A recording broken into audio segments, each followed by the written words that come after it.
আজকের এই অবস্থানে আপনারা যারা এখানে উপস্থিত আছেন সবাইকে অভিনন্দন জানিয়ে আমার দু একটা কথা আপনাদের কাছে রাখছি।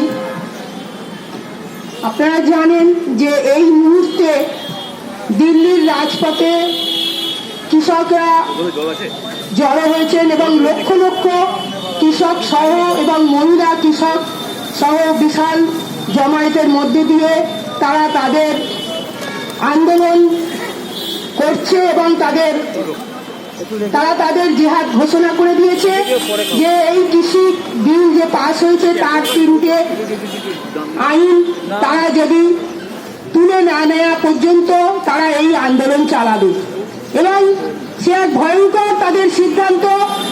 তারা বলেই দিয়েছে যে আমরা 2 মাস হোক 3 মাস হোক আমরা আমাদের ঘর থেকে রসদ নিয়ে এসে তারা রাস্তায় বসেছেন এবং তারা আন্দোলন চালাচ্ছে। ফলে আমরা দেখতে পাচ্ছি যে আমাদের এই ভারতবর্ষ একটা তথাকথিত স্বাধীন দেশ বলে আমাদের জনগণ মনে করে। এবার সেখানে আজকে যখন কৃষকরা রাস্তায় নেমে প্রতিবাদ করছে তখন আমরা এটা বুঝতে পারছি যে আমাদের দেশটার কোথায় নিয়ে যাচ্ছে আজকের এই দেশের নেতারা। তো সেখান থেকে আমরাও আজকে কৃষকদের সমর্থনে এই কৃষক আন্দোলনের সমর্থনে কৃষি বিল বাতিলের দাবিতে আজকে আমাদের এই ছোট্ট অবস্থান আমরা চালিয়ে যাচ্ছি। তো আমাদের যেটা বক্তব্য যে আজকে এইভাবে দিনের পর দিন শ্রমজীবী মানুষের উপর যে অত্যাচার নামিয়ে আনছে তো সেটার বিরুদ্ধে আমরা প্রতিবাদ করি এবং প্রতিবাদ চালিয়ে যাচ্ছি। আমরা এটা মনে করি যে আজকে যদি শ্রমজীবী মানুষ ঐক্যবদ্ধ হয়ে আরো যদি আমরা লড়াই এবং রাস্তায় নামতে না পারি আমাদের ওপর এই আক্রমণ চলতেই থাকবে এবং চলতেই থাকবে। কারণ এটা আমরা দীর্ঘদিন ধরেই দেখে আসছি। যেমন আজকে আমরা এই শ্রমকোট বাতিলের কথা আমরা বাতিলের দাবিতেও আমাদের এই আজকে অবস্থান। সেটা এমন কিছু বিষয় নয়, কারণ আমরা শ্রমিকরা দীর্ঘদিন আমরা দেখেছি যে বড় বড় কলকারখানাগুলোকে বন্ধ করে দিয়েছে পশ্চিমবাংলা তথা গোটা ভারতবর্ষে। আমরা দেখেছি বড় বড় কারখানায় শ্রমিকরা কাজ করত, তাদের একটা জীবনের নিরাপত্তা ছিল, পিএফ ছিল, ইএসআই ছিল, গ্র্যাচুইটি ছিল। এইভাবে শ্রমিকরা কিন্তু লড়ে এই বিষয়গুলোকে তারা আদায় করেছিল। তো তাকে আজকে দীর্ঘ 10 বছর ধরে 15 বছর ধরে আমরা দেখছি যে একটার পর একটা অধিকার শ্রমিকদের কিন্তু কেড়ে নিয়েছে। সেখানে আমরা দেখেছি পিএফ কোথাও দিতে, আমরা কানুরিয়ার শ্রমিকদের দেখেছি যে পিএফ আদায় করতে তাদের লড়াই নামতে হয়, রাস্তায় বসে লড়াই করতে হয়, তবে তারা নাকি পিএফ পায়। গ্র্যাচুইটির কথা তো প্রায় ভুলেই দিয়েছে। এইভাবে আমরা বিভিন্ন কলকারখানাগুলোতে দেখেছি যে আজকে 10 বছর 15 বছর ধরে একের পর এক অধিকার তারা কেড়ে নিয়েছে। এবং যেটা আমরা আরো দেখেছি যে কন্ট্রাক্ট ভাউচারে বড় বড় এই জুট মিল থেকে আরম্ভ করে বিভিন্ন কারখানায় সেগুলো যেমন তারা চালু করেছে, শ্রমিকের জীবনের নিরাপত্তা তারা কিন্তু কেড়ে নিয়েছে অনেকদিন আগে থেকেই। এবারে এই শ্রমকোটটা কি হলো না, আরো এটাকে সংঘবদ্ধ করে আজকে শাসক বিজেপি সে এইটাকে আরো আইন করে বলবৎ করেছে যে শ্রমিকদের নিরাপত্তা, শ্রমিকদের জীবনের কোনো দায় দায়িত্ব মালিকরা নেবে না। তাদের একটাই কাজ, শ্রমিকদের কাজ করাবে।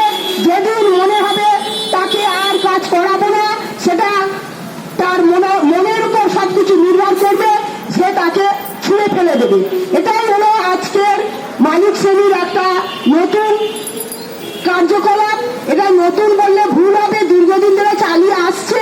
সেটাকে আরো আইন করে তারা এই শ্রমকোট বলে তাকে আরো বিভিন্ন আইন করেছে, যেটার মূল অর্থ হলো শ্রমিকদের জীবনের কোনো অধিকার বলে কিছু থাকবে না, শ্রমিকের জীবনের কোনো নিরাপত্তা বলে থাকবে না। শ্রমিককে আজকে যদি মনে করে কাজে নেব, কালকে সে ছুঁড়ে ফেলে দিতে পারে। আর বিভিন্ন জায়গায় কন্ট্রাক্টর যখন কাজে নেয় তাকে কুকুর ছাগলের মতো তার সঙ্গে ব্যবহার করা হয় এবং তাকে মনে করলে সে 10 বা 5 বছর কাজ দিতেও পারে, তাকে 5 বছর কাজ সে নাও দিতে পারে। তো এইভাবেই কিন্তু শ্রমিকের জীবনে এক ভয়ঙ্কর এটা আমরা দীর্ঘ 10 বছর ধরে 15 বছর ধরে শ্রমিক আন্দোলনের থেকে আমরা দেখেছি যে শ্রমিকদের জীবনের কিন্তু আর কোনো মূল্য বলে কিছু নেই। আমরা নামতে আসছি একটা শ্রমিক, ভাবি আমরা একটা স্বাধীন দেশের নাকি বাস করি। এরপর তো আছে আমরা নারী নির্যাতনের কথা বললে তো আর কিছু মুখে বলার কিছু থাকে না। এই হাতরাসের মতো কাণ্ড যখন আমাদের মতো দেশে ঘটে তখন আমরা এটা বুঝেই নিতে পারি যে আজকে প্রতিটা মেয়ের জীবনে কিন্তু আর নিরাপত্তা বলে কিছু নেই। সেটা কি আজকে উচ্চ শ্রেণী, নিম্ন শ্রেণী, কোথায় হিন্দু, কোথায় মুসলমান, কোথায় সে ছোট জাত, এইভাবে না দেখলেও আজকে সাধারণভাবে মেয়েদের জীবনের কিন্তু নিরাপত্তা বলে কিছুই থাকছে না। তাদের ঘরে বাইরে সমস্ত ক্ষেত্রে তাদের অপমানিত, নির্যাতিত, এইভাবে নির্যাতন তাদের উপর চলছে। এবং সেখানে রাষ্ট্রের যে নির্যাতন, এটা তো আমাদের দীর্ঘদিন ধরে আমরা দেখে এসেছি। যেখানে আন্দোলন হয় সেখানে মেয়েদের উপর আলাদা করে অত্যাচার নামিয়ে আনে এবং আলাদা করে তারা ব্যাপকভাবে শ্রমিকদের ওপর, এই নারীদের ওপর অত্যাচার করে। সেখানে ধর্ষণ হতে পারে, তাকে ধর্ষণ করে পুড়িয়ে মেরে দিতে পারে। এই ঘটনা হলো দিনের পর দিন আমরা ঘটে চলেছে। সেখানে মানুষ আজকে যতটা পরিমাণ রাস্তায় নেমে শ্রমজীবী মানুষকে আজকে ঐক্যবদ্ধ হয়ে প্রতিরোধ করার কথা, সেটা আমরা পেরে উঠছি না।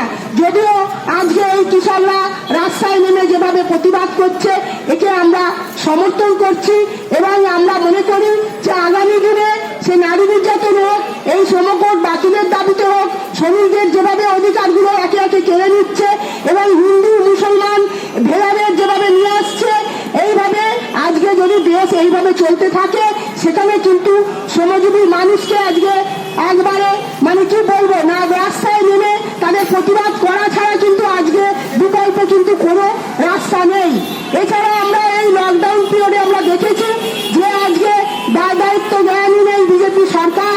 হঠাৎ তারা এই করোনা ভাইরাস হয়েছে এবং সেখানে কিভাবে মোকাবিলা করলে শ্রমিকরা আজকে এই যে পরিযায়ী শ্রমিকদের আমরা ঘটনা দেখেছি, তাদেরকে কি নিদারুণ কষ্টের মধ্যে তাদেরকে এই দিল্লি, বম্বে, কোথায় কেরালা, সমস্ত গোটা ভারতবর্ষে এই পশ্চিমবাংলা থেকে, বিহার থেকে বিভিন্ন শ্রমিকরা তারা তাদের শ্রম বিক্রি করে, মেহনত করে তারা বেঁচে থাকার চেষ্টা করেছে এবং তাদেরকে আজকে যেভাবে এই লকডাউন ঘোষণা করা এবং সেখানে যেভাবে শ্রমিকদেরকে কোন রকম কোনো দায়িত্ব ব্যবস্থা না নিয়ে চোখে আঙুল দিয়ে আজকে আমাদের এই সরকার, আজকে বিজেপি সরকার বলি, তৃণমূল সরকার বলি, আজকে তারা কিন্তু প্রতিনিয়ত দেখিয়ে দিচ্ছে শ্রমিক তুমি এলে কুকুরেরও বিরাদ্দ। একটা কুকুরকে লোকে পাশে থাকলে তাকে যেভাবে মানুষ যেভাবে তাকে যত্ন করা হয় তার থেকেও নিকৃষ্ট করে দিয়েছে আজকে শ্রমিক এবং কৃষকের জীবন। সুতরাং আজকে আমরা মনে করি, মজদুর ক্রান্তি পরিষদের পক্ষ থেকেও মনে করি যে আজকে শ্রমিকদের ঐক্যবদ্ধ হওয়া এবং প্রতিবাদ করা এছাড়া কিন্তু আজকে আমাদের বেঁচে থাকার মতো কোনো জায়গা আর থাকছে না। সুতরাং সবাইকে ঐক্যবদ্ধ হওয়ার আহ্বান রেখে আমার বক্তব্য শেষ করছি।